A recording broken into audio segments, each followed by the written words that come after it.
This is Rob Temmett for Boxing Social in association with Betfred. It's 2021 and I'm joined by the Commonwealth Cruiserweight Champion, the gentleman, Chris Billam-Smith. How are you, Chris? Nice to see you.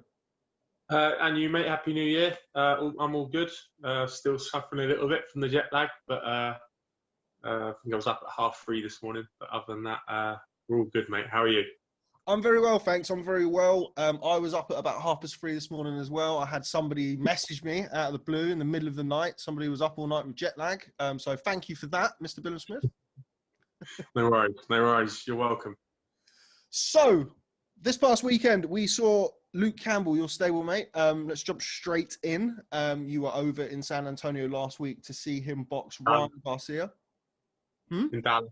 In Dallas. San Antonio was Canelo versus Callum Smith. It's the first interview of 2021. We'll just breeze past that. Dallas, Texas, to watch Luke Campbell versus Ryan Garcia. First and foremost, what did you make of the whole week itself, Chris?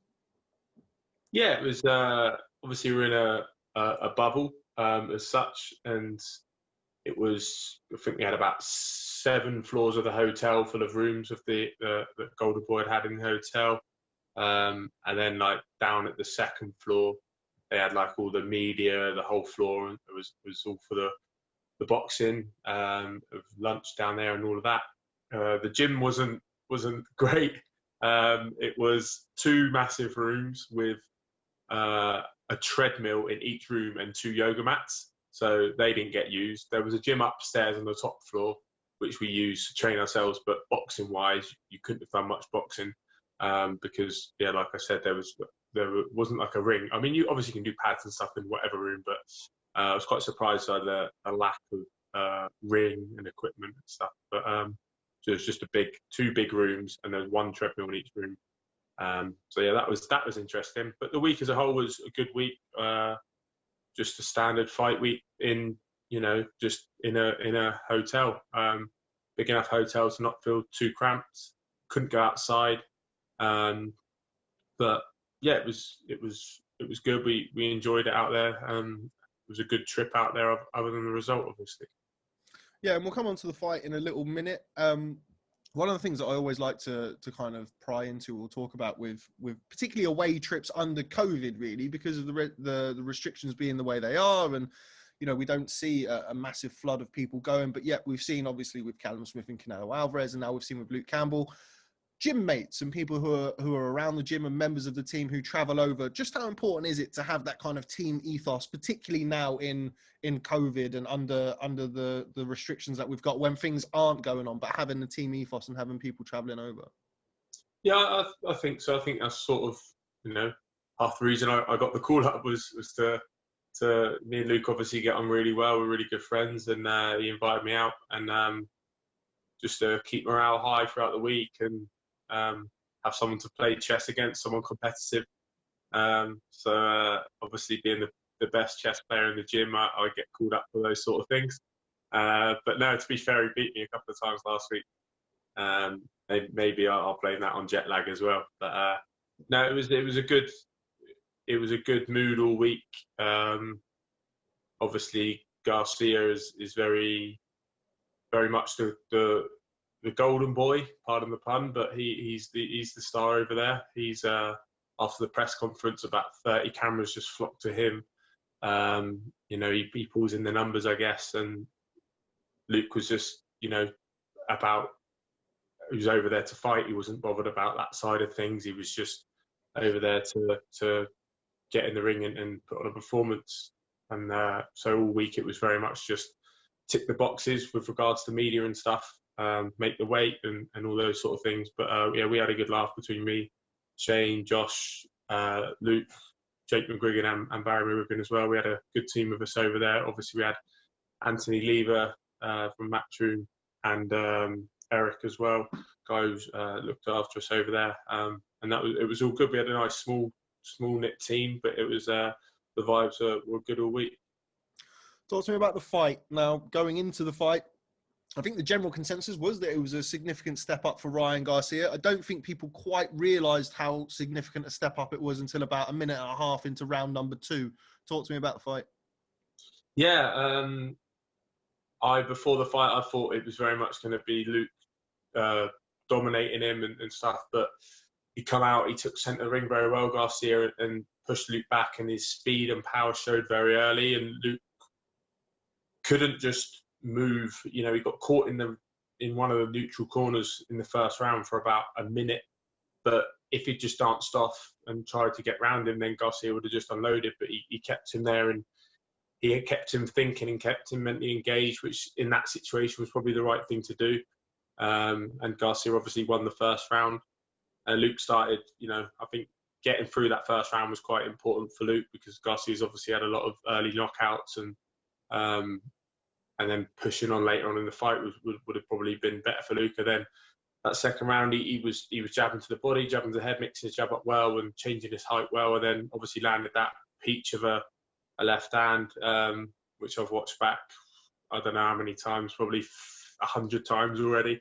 But he was up at 2. We couldn't believe it. Josh Pritchard said after, goes, he was up at 2. And Jake McGregor was like, nah, mate, he was up at like 5, mate. He was gone. We're like, mate, watch it back. We watched it back, and he was up at 2. And it's just, I don't know how he's got up at 2 from that shot. It was an unbelievable shot. It was, it had the full force of Luke behind it, and fair play to him. The kid's got a chin as well, so that was obviously you hit someone with a shot like that, and they get up, and then for the rest of the round, by the end of the round, he was sort of pushing Luke back again. It's going to take a lot of confidence away from a fighter. And then I thought Luke won round 4 as well, so I had him winning rounds 2 and 4. Obviously round 2, a 10-8 round. Then got hurt at the end of the 5th badly with that left hook. Luke just fell in with it, switched off for a split second, and fell in with the left hand, which he knew he couldn't do in the fight. But yeah, thought he had a decent round 6 considering the round 5, and then obviously in the 7th that body shot landed, and I've watched that back a few times as well, because it's just such a good shot, and you can see why Luke couldn't recover from it.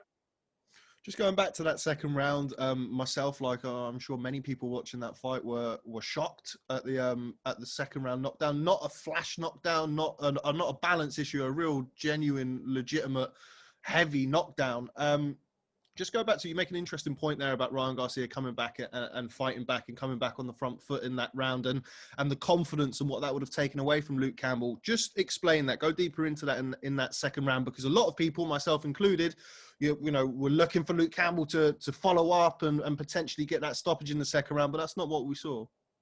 No, I mean, I think Garcia was buzzed even after he got up, and maybe Luke could have pressed on then and kept the pressure on. But once you give him another 20, 30 seconds and he's regrouped, he's just back to himself, in the sense of just the speed and the powers there. And I think Luke's wary of, because Garcia come out and looked and kept his shape very well, even if he was buzzed.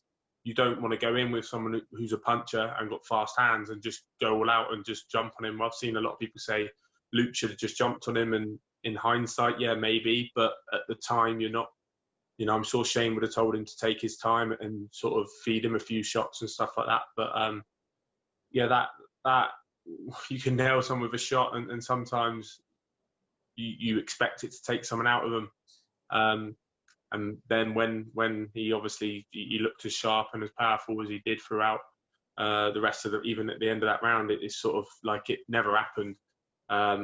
So it can be a little bit disheartening when that happens. But all full respect to Ryan Garcia for taking that shot. He's proved that he ticked another box, and he's got a good chin as well. Is that the most impressive part of his performance? People obviously talk about the speed and the power going into the fight, but is that pulling himself off the ground in the second round and coming back the way he did? Is that the most impressive part of Garcia's performance? Yeah, I think he showed he's got a lot of heart, and he's not just an Instagram kid or a YouTuber. He can fight. He can really, really fight, and he's got a lot of heart. And that's probably the thing that Luke was looking to do in there, was to see how much heart he has got, and see if he can handle the big occasion, in the sense of against someone who's actually a legitimately good world-class fighter. And it was a huge step up. I think people really underestimate how much of a step up it was. Luke's Olympic gold medalist. he avenged one of his defeats, and then he's only lost to two of the top, 5 pound for pound at the time he boxed them. So, and arguably beat Linares. So when you look at it like that, that's such a good win for Ryan Garcia, and he hadn't boxed anyone before that fight.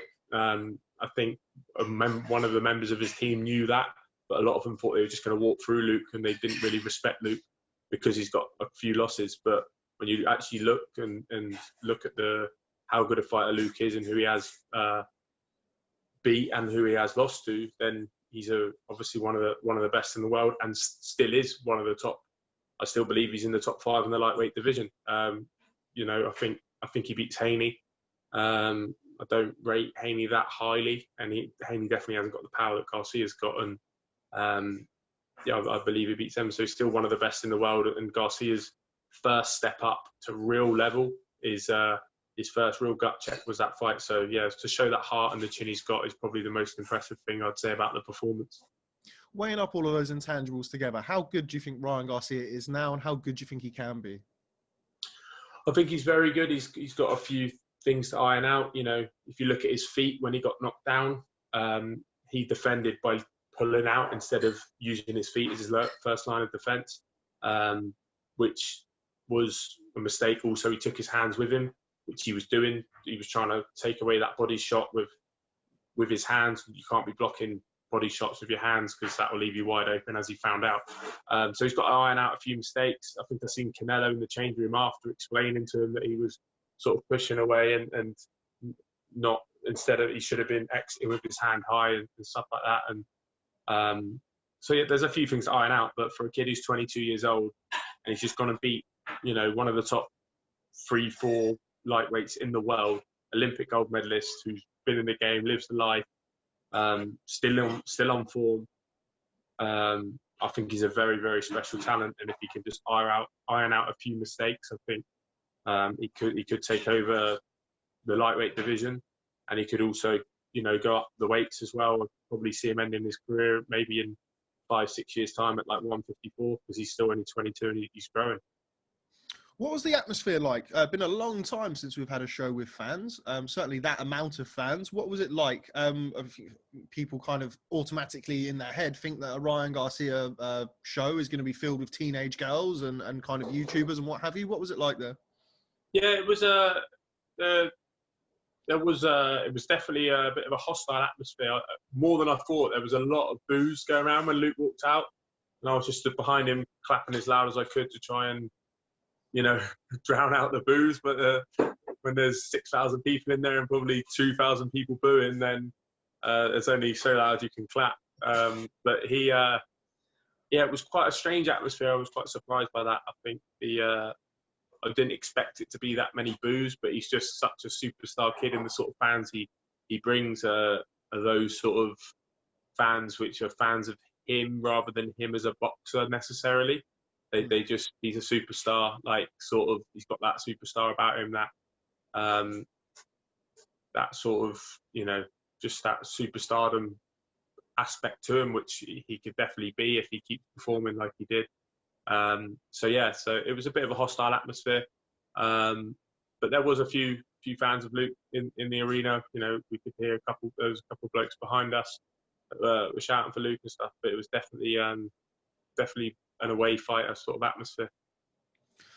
Moving on to Luke, obviously devastated. We saw after the fight, first time he's ever been stopped. How was he after the fight? Yeah, he was obviously distraught. It was very few of us there. There was me, the team, and who I mentioned earlier. Then his wife Lindsay, their newborn, and one of his friends who lives over in the States. And it was sort of just us in the change room after, and it was very, very hard to take. Very upset. We were all very upset, but unfortunately, that's boxing. And that's all it takes is one shot. He was still in the fight. Garcia was, probably he was winning the fight, but he was still in it, and it obviously hurt him. But yeah, it was hard to take, and it was upsetting. But Luke picked himself up and went and did all the right things, staying in the ring after the fight for the announcement. and he was just a consummate professional. After we went into Garcia's changing room, he didn't want to wait for Ryan to come in. He wanted to go to his room and show his respects, which is just shows the class of the man. Didn't turn down one photo. There was people in the arena wanting photos. There was people as we were leaving, filming him, asking for interviews, and he was happy to do them, and he did that. And then back at the hotel, people he asked him to sign pictures and gloves, and he signed all of them. And I just thought that goes to show sort of the measure of the man. Do you know what I mean? He takes the losses like he would the wins. He's plenty of people wanting photos, and they understand what a great fighter is. Obviously, been the best British lightweight for years and years and years and years now, and he's holds himself so well. So that was nice to see, and it's great to be around that for myself and show the high profile losses how to handle them, and he handled it perfectly. Yeah, that's well said. I haven't spoken to Luke on camera. I spoke to him briefly yesterday, but I haven't spoken to him in an interview yet. So I appreciate, this is not necessarily your place to say. But what would you like to see next from him? This is now obviously the third time he's fallen short at world level. It's his fourth loss, respective on Monday. What would you like to see next from him? I think if you look at it, depends how he feels. If he feels up for it, then I don't know how he feels. I mean, I spoke to him today just before we chatted, just to see how he is and how the boys are, his lads that haven't seen him over Christmas and New Year and that, and he was just taking the dog for a walk, but seems in good spirits. But if he carries on, I'd say he's really probably only one fight away from boxing for a world title again, because of the way the career is and the way it worked. People might see him, Garcia took him out, so he's at the end of his career. But if he goes and fights someone like Linares, I'd like to see that fight, beats Linares, and he's right in there for another world title shot. So he's a maximum of one or two fights away from fighting for a world title. But saying that, if he decides to retire, you can understand why. It's a long slog. He spent so much of his career away from home. Obviously, even now he's training Monday to Friday down in Kent, away from his family. He's got 3 boys. He's got his wife at home. He doesn't need the money. He's got businesses on the side. He's looked after his money well. He's very much a businessman as well as a boxer. He's got his head screwed on. So yeah, I don't know what's next, but if he decides to carry on, look at George. George had 4 attempts at a world title. Obviously the other night was an interim, but it was still probably would have been a version of the world title eventually.